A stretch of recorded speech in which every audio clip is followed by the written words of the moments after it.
আমরা জানি দেশনেত্রী বেগম খালেদা জিয়া বাংলাদেশের মানুষের কাছে কতটা জনপ্রিয়।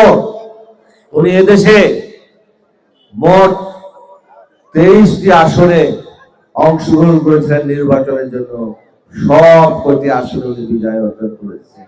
এইবারে উনি 29 তারিখে মনোনয়ন পত্র সাবমিট করা হয়েছিল তার পক্ষ থেকে, ওই হচ্ছে ফেনীতে, তারপরে দিনাজপুরে, সর্বশেষ বগুড়ায় একটা আসনে, কিন্তু তিনি 30 তারিখে না ফেরত দেশে চলে গেছেন।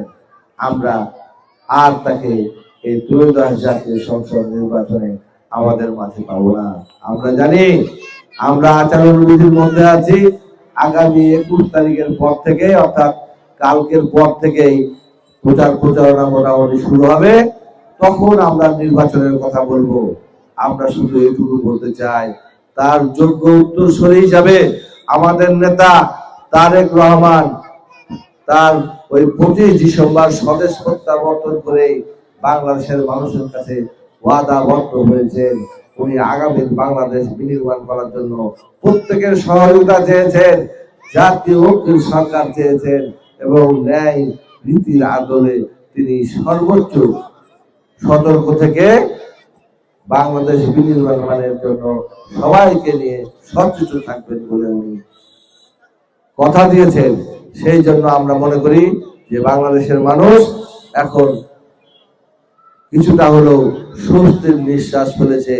আমাদের নেতা তারেক রহমানের আমাদেরকে ইনশাআল্লাহ দেখভাল করবে, এবং তিনিও যে পথে তার বাবা তার মা যে শিক্ষা দিয়ে গেছে দেশবাসীকে, সেই দেশবাসীকে নিয়েই তিনি আগামীর বাংলাদেশ নির্মাণ করবেন, এইটুকুই আমরা বুঝি। তাই আপনাদেরকে বলতে চাই যে আমরা সবাই ঐক্যবদ্ধ থাকতে হবে। দেশের স্বার্থে, দেশের মানুষের স্বার্থে, জাতীয় স্বার্থে আমরা সবাই ঐক্যবদ্ধ থাকবো। আমরা সবাই ঐক্যবদ্ধ থাকবো তো নাকি? ঐক্যবদ্ধ থাকবো। বেগম খালেদা জিয়ার জন্য যেমন আমরা সবাই মিলে দোয়া করছি, আমরা আমাদের নেতা ইতিহাসের রাখা লাগা শহীদ রাষ্ট্রপতি জিয়া রহমানের জন্য আমরা দোয়া করবো। তাদের সন্তান ওই হচ্ছে আরাফাত রহমান খোকনের জন্য আমরা দোয়া করবো। আমরা চলমান গণতান্ত্রিক আন্দোলনে যারা শহীদ হয়েছে সকল শহীদদের জন্য আমরা দোয়া করব। এবং সর্বশেষ 5ই আগস্ট আমাদের যে সন্তানেরা তাদের জীবন দিয়ে দেশের জন্য, দেশের মানুষের জন্য একটা সতর্ক বার্তা দিয়ে গেছেন।